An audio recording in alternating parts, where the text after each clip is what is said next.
जय हिंद मेरे भावी शिक्षक साथियों, कैसे हैं? चलिए, आशा करता हूं कि अच्छे होंगे, जहां होंगे मस्त होंगे, एकदम तंदुरुस्त होंगे एंड अन्य कॉम्पिटिटिव एग्जामिनेशन की तैयारी करने वाले। ओके, तो देखिए आज के हम लोग इस वीडियो में स्वदेशी आंदोलन से संबंधित जितने भी घटनाक्रम हैं उसे एक नज़र में देखने वाले हैं। डीपली ऑलरेडी हम वीडियो बना चुके हैं।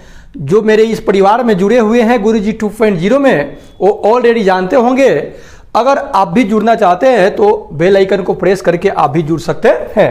देखिए, महत्वपूर्ण घटनाक्रम ये एकदम संक्षिप्त रहेगा, ज़्यादा डीपली नहीं रहेगा, ठीक ना? ओके,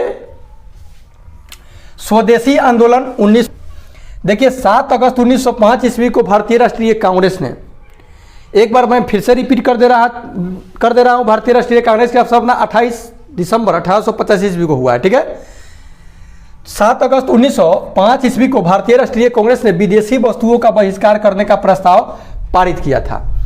विदेशी वस्तुओं का जो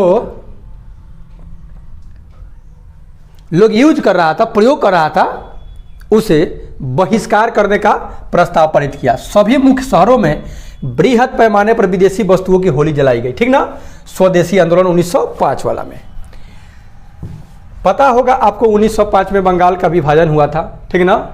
और उसी में ये सब काम किया गया था, ठीक ना? इसलिए मैं बोल दिया हूँ, ज़्यादा डिटेल नहीं जाऊँगा, डिटेल चले गए हैं, बता दिया आपको, वीडियो लंबा चल जाएगा। मुस्लिम लीग 1906 ईस्वी में आगा खां और ढाका के एक नवाब थे जिसका नाम था सलीमुल्लाह तथा नवाब मोहसिन उल मुल्क के नेतृत्व में अखिल भारतीय मुस्लिम लीग की स्थापना हुई 1906 में की गई। इसमें बंगाल के विभाजन का समर्थन किया। ये जो था मुस्लिम लीग, ये बंगाल का जब विभाजन 1905 में हुआ उसका ये समर्थन किया। इससे हिंदू तथा मुस्लिम समुदाय के बीच सांप्रदायिक मतभेद उत्पन्न हो गया। हिंदू और मुस्लिम के बीच में क्या हुआ? सांप्रदायिक मतभेद, मतलब कि धर्म के आधार पर मतभेद उत्पन्न हो गया, क्योंकि एक और हिंदू उसका विरोध कर रहा था, दूसरा मुस्लिम ने उसका क्या किया? समर्थन किया था। सूरत अधिवेशन कांग्रेस के विभाजन 1907, अधिवेशन में मतभेद 1907 ईस्वी में हो गया। ठीक ना?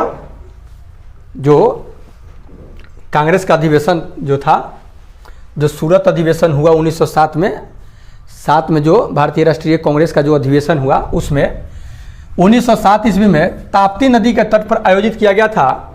इस अधिवेशन में भारतीय राष्ट्रीय कांग्रेस गरम दल और नरम दल नामक 2 दलों में विभाजित हो गया था। 1907 में गरम दल और नरम दल क्या हो गया? अलग हो गया। ठीक ना? गरम दल का जो नेतृत्व करने वाले जो व्यक्ति थे उनका नाम था लोकमान्य तिलक, लाला लाजपत राय और बिपिन चंद्र पाल। यानी मतलब कुल मिला के कहा जाता है लाल बाल और पाल। ठीक ना? लाल बाल और पाल, लाला लाजपत राय, बाल गंगाधर तिलक और वही लाल बाल और पाल, लाला लाजपत राय, बाल गंगाधर तिलक, ठीक ना? या लोकमान्य तिलक कहिए, और बिपिन चंद्र पाल, ये गरम दल के नेता थे। नरम दल के नेता में नेतृत्व करने वाले थे महात्मा गांधी के गुरु गोपाल कृष्ण गोखले। सूरत अधिवेशन में कांग्रेस के उदारवादी और उग्रपंथी, उदारवादी मतलब कि नरम दल के नेता, ठीक ना? और उग्रवादी उग्रपंथी मतलब गरम दल के नेता, ये प्रतिनिधित्व मंडल उत्तेजना और आक्रोश के वातावरण में ही मिले थे। ठीक ना? आगे देखेंगे, एकदम शॉर्ट में चल रहे भैया। मार्ले मिंटो सुधार, अगर आपका कमेंट आया तो लॉन्ग में भी चल सकते हैं हम। मिंटो मार्ले सुधार 1909 ईस्वी में, बस आपको डेट याद करते चलना है। 1909 में गरम दल और नरम दल, सूरत अधिवेशन में आपका भारतीय राष्ट्रीय कांग्रेस 2 भागों में बट गया, गरम दल और नरम दल में। गरम दल के नेता थे बिपिन चंद्र पाल, यानी लाल बाल और पाल। नरम दल में थे आपका दादा भाई नौरोजी और ये लोग थे गोपाल कृष्ण गोखले वगैरह। ठीक ना? मार्ले मिंटो मार्ले सुधार 1909 ईस्वी में। मिंटो मार्लो सुधार तब शुरू किया गया जब लॉर्ड मिंटो भारत का गवर्नर जनरल था। उसने मुसलमानों के लिए अलग से निर्वाचन क्षेत्र की परिकल्पना की थी। इससे सरकार ने हिंदुओं तथा मुसलमानों के बीच दरार डालने की कोशिश की। ठीक ना? ये जो करके मार्ले मिंटो सुधार के तहत मतलब हिंदू और मुस्लिम में दरार डालने की कोशिश किया गया था। होम रूल आंदोलन 1915 से 16 ईस्वी में। आयरिश विद्रोह से प्रेरित होकर एनी बेसेंट ने सितंबर 1916 ईस्वी में भारत में होम रूल की शुरुआत की थी। ठीक ना? आंदोलन तेजी से फैला तथा होम रूल लीग की शाखा समूचे भारत में स्थापित हो गई थी। 1 to 5 वाले के लिए बहुत इतना डिटेल नहीं जाएगा पूरा, ठीक ना, ये इतना ही जान लीजिए, बहुत बढ़िया हो जाएगा। बाल गंगाधर तिलक ने खुले दिल से आंदोलन का साथ दिया था, होम रूल आंदोलन को। उन्होंने एनी बेसेंट का साथ दिया और मुस्लिम लीग के कार्यक्रम में सहायता करने की राजी भी हो गए थे, ठीक ना। मुस्लिम लीग के जो भी कार्यक्रम होगा उसमें राजी होने के लिए क्या किए थे, बाल गंगाधर तिलक तैयार हो गए थे। लखनऊ समझौता 1916 ईस्वी में, 1916 ईस्वी का जो लखनऊ समझौता हुआ उसमें हिंदू मुस्लिम एकता की ओर महत्वपूर्ण कदम था। 7 में विभक्त हो गया, समझ रहे हैं। इसमें 1916 में लखनऊ समझौता जब हुआ तो उसमें हिंदू मुस्लिम एकता हो गया।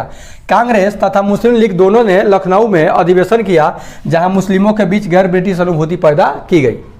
इससे ब्रिटिशों के आचरण में नरमी आई तथा शुरू किए गए स्थानीय स्वशासन में धीरे धीरे क्या हुआ, विकास हुआ।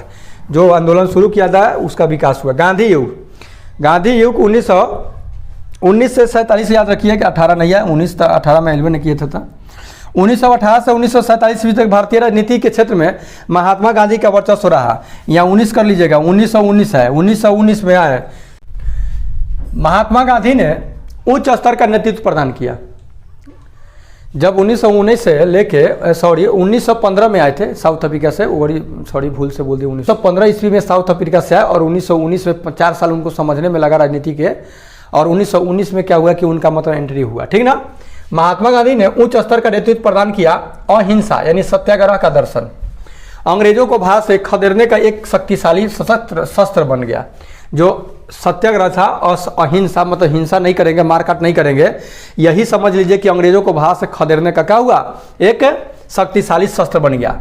मॉन्टेस्क्यू चेम्सफोर्ड सुधार, देखिए लॉर्ड मॉन्टेस्क्यू भारत आया था 6 माह तक ठहरा। ये आया 6 महीने तक यहीं रहा। इस अवधि के दौरान उन्होंने विभिन्न सरकारी तथा गैर सरकारी लोगों के साथ मुलाकात भी किया। सरकारी और गैर सरकारी सब लोग के साथ चुट्टा ही मिला उला। जानते हो क्या बात क्या किया, गवर्नर जनरल लॉर्ड चेम्सफोर्ड के सहयोग से जो मॉन्टेस्क्यू था, मॉन्टेग्यू, ये क्या किया कि लॉर्ड चेम्सफोर्डवा के साथ क्या हुआ कि सहयोग से वार्तालाप करके 1918 ईस्वी में भारत के लिए संवैधानिक सुधारों की एक रिपोर्ट प्रस्तुत किया। समझिएगा बात को। रिपोर्ट पर चर्चा हुई तथा ब्रिटिश संसद द्वारा इसे अनुमोदित भी हो गया, वहां से पास भी हो गया। बाद में यह भारत सरकार का अधिनियम 1919 बना। इस अधिनियम को सामान्य मॉन्टेस्क्यू चेम्सफोर्ड सुधारों के नाम से भी जाना जाता है। तो सुधार का ही खाक करा। रॉलेट एक्ट 1919 ईस्वी में देखिए, लॉर्ड चेम्सफोर्डवा के शासनकाल के दौरान सरकार द्वारा एक राजद्रोह कमेटी नियुक्त की गई। रॉलेट एक्ट 1919 ने सरकार को बिना मुकदमे के किसी भी संदिग्ध व्यक्ति को गिरफ्तार करने तथा जेल में रखने की असीम शक्तियां दी गई थी। रॉलेट एक्ट बना ना, तो ये रॉलेट एक्ट के तहत न अपील, न दलील, न वकील, मतलब कि किसी को शक है उसको उठा ले, गिरफ्तार करके ले जाकर चोट्टा जेल में डाल देगा, उस पर कार्रवाई करेगा। तो महात्मा गांधी इसको काला कानून भी कहे थे। ये बहुत घटिया कानून था, ठीक ना। गांधी जी ने इस अधिनियम के विरुद्ध लड़ने का निर्णय लिया तथा उन्होंने सत्याग्रह का आह्वान भी किया। अगला है जालियांवाला बाग हत्याकांड। देखिए थोड़ा थोड़ा चिखा रहे हैं जालियांवाला बाग हत्याकांड। पहले इसके बारे में डिटेल कितने सारे वीडियो हम लेकर के चले आए हैं। अगर आप नहीं देखें तो प्ले लिस्ट में जाकर के देख सकते हैं। 13 अप्रैल 1919 ईस्वी जालियांवाला बाग हत्याकांड 13 अप्रैल 1919 ईस्वी को डॉक्टर सत्यपाल तथा डॉक्टर किचलू की गिरफ्तारी के इस सब के तहत क्या हुआ कि 10 अप्रैल 1919 ईस्वी को गिरफ्तार कर लिया, जिसके कारण पंजाब में क्या हुआ, आक्रोश हुआ। 13 अप्रैल के क्या किया सबकी, 10 अप्रैल के गिरफ्तार किया, 13 अप्रैल के सबको बैठ करके इस पर चर्चा परिचर्चा हो रहा था। कवना का रॉलेट एक्ट जो लाया था ना, उसी कानून के विरुद्ध में 13 अप्रैल 1919 को अपनी शहर में जालियांवाला बाग में एक आम सभा आयोजित की गई थी, जहां पे हजारों की संख्या में महिलाएं और बच्चे बैठे थे। इसमें इससे पहले की बैठक शुरू हो सके, जनरल ओडायर ये चोट्टा क्या किया कि आया और मार्शल लॉ लगा करके क्या किया कि पूरा भीड़ पर समझ ले तवा तोड़ गोलियां चलाने लगा, ठीक ना। जिसमें क्या हुआ, सैकड़ों लोग मारे गए और 1200 से अधिक लोग घायल भी हुए थे। यह भारत ब्रिटिश संबंधों में एक परिवर्तन बिंदु था तथा इससे गांधी जी के मिशन को बल मिला। खिलाफत आंदोलन 1920 ईस्वी में प्रथम विश्व युद्ध के दौरान तुर्की की सुरक्षा तथा कल्याण को ब्रिटिश शासन द्वारा संकट में डाला गया। इससे तुर्की के सुल्तान तथा खलीफा की स्थिति कमजोर हो गई थी। बात समझ रहे ना। खलीफा को मुसलमान अपने धर्मगुरु के रूप में देखते थे। जो खलीफा था, जितना भी मुसलमान पूरे विश्व भर के था लोग, वो सब अपने को गुरु के रूप में देखते थे। दो भाइयों मोहम्मद अली तथा शौकत अली ने गैर ब्रिटिश आंदोलन 1920 में शुरू किया, जिसे खिलाफत आंदोलन कहा गया। मौलाना अबुल कलाम आज़ाद ने इस आंदोलन का नेतृत्व किया था तथा इसका गांधी जी के साथ साथ कांग्रेस ने भी समर्थन किया था, जिससे हिंदू मुस्लिम एकता का भी मार्ग प्रशस्त हुआ। हिंदू मुस्लिम एकता का क्या हुआ? मार्ग प्रशस्त हुआ, खुल गया। असहयोग आंदोलन 1920, गांधी जी ने अपने अहिंसक असहयोग आंदोलन को शुरू करने के लिए, अहिंसा और असहयोग आंदोलन को शुरू करने के लिए हिंदू मुस्लिम एकता को प्रोत्साहित किए।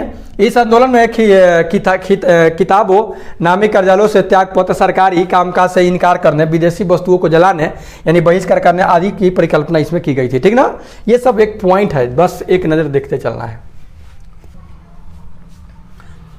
असहयोग आंदोलन के चरण था, चरण 1 में था जनवरी मार्च 1921 शैक्षणिक बहिष्कार, शिक्षा वाला सब मतलब कॉलेज यूनिवर्सिटी में वो सरकारी में नहीं जाएंगे, तथा न्यायालयों का भी बहिष्कार किया गया।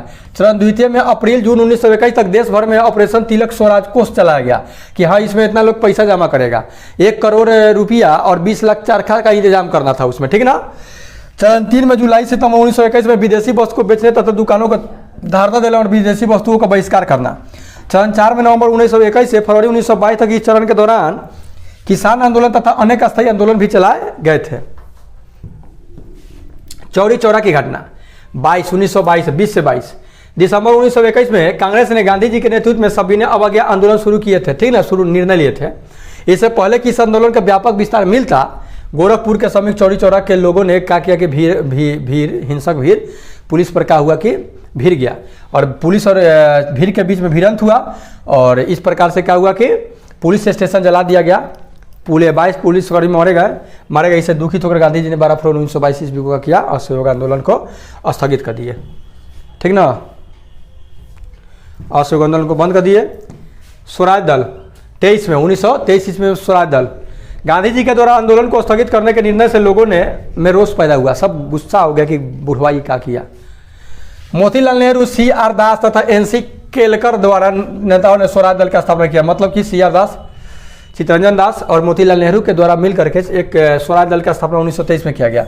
उन्होंने चुनावों के दौरान विधानमंडलों में प्रवेश करने की आवश्यकता पर भी बल दिया था। अगला है 1927 में साइमन कमीशन। भारत में एक प्रतिनिधि सरकार देने की किस सीमा तक लागू किया जा सकता है, इस बात की समीक्षा करने तथा रिपोर्ट देने के लिए ब्रिटिश सरकार ने नवंबर 1927 ईस्वी में क्या किया, एक कमेटी नियुक्त किया जिसका नाम था साइमन कमीशन। ठीक ना। इस आयोग के समय सभी सदस्य जो थे यूरोपियन थे या भारतीय को नहीं थे, इसलिए भारतीय नेताओं को इस आयोग का बहिष्कार करने का निर्णय लिया गया। तो कोई भी नियम कानून बनाएगा हमारे देश लिए बनाएगा तो सब वही में रहेगा, तब जैसे मन करेगा तैसे बनाएगा। सब जहाँ जहाँ यह आंदोलन जाता रहा साइमन कमीशन वापस जाओ के नारे लगाए जाते थे। लाहौर में प्रदर्शन का नेतृत्व करते हुए लाला लाजपत राय को पुलिस की लाठी चार्ज में बुरी तरह पीटा गया, जिससे इनको चोट लगी और इनकी मृत्यु कुछ दिन के बाद हो गई थी। लाहौर अधिवेशन, फिर 1929 ईस्वी में जब भारतीय राष्ट्रीय कांग्रेस का जो अधिवेशन हुआ, दिसंबर 1929 को लाहौर में जवाहरलाल नेहरू की अध्यक्षता में भारतीय राष्ट्रीय कांग्रेस ने राष्ट्रीय आंदोलन के रक्त के रूप में पूर्ण स्वराज यानी पूर्ण स्वतंत्रता की घोषणा की। वे गांधी जी ही थे जिन्होंने जवाहरलाल नेहरू को अध्यक्ष का कार्यभार सौंपने का महत्वपूर्ण निर्णय लिया था, क्योंकि यह जन संघर्ष का महत्वपूर्ण वर्ष बनने वाला था। सविनय अवज्ञा आंदोलन, गांधी जी ने पूर्ण स्वतंत्रता के लक्ष्य प्राप्ति के लिए एक आंदोलन चलाया जिसका नाम था सविनय अवज्ञा आंदोलन। प्रारंभ में उन्होंने प्राधिकारियों को 11 सिद्धांत दिए गए जो मुख्य रूप से भारत के लोगों के समान शिकायतों से संगीत लेकर इसे पूर्ण स्वराज की मांग में शामिल की गई थी। ठीक ना।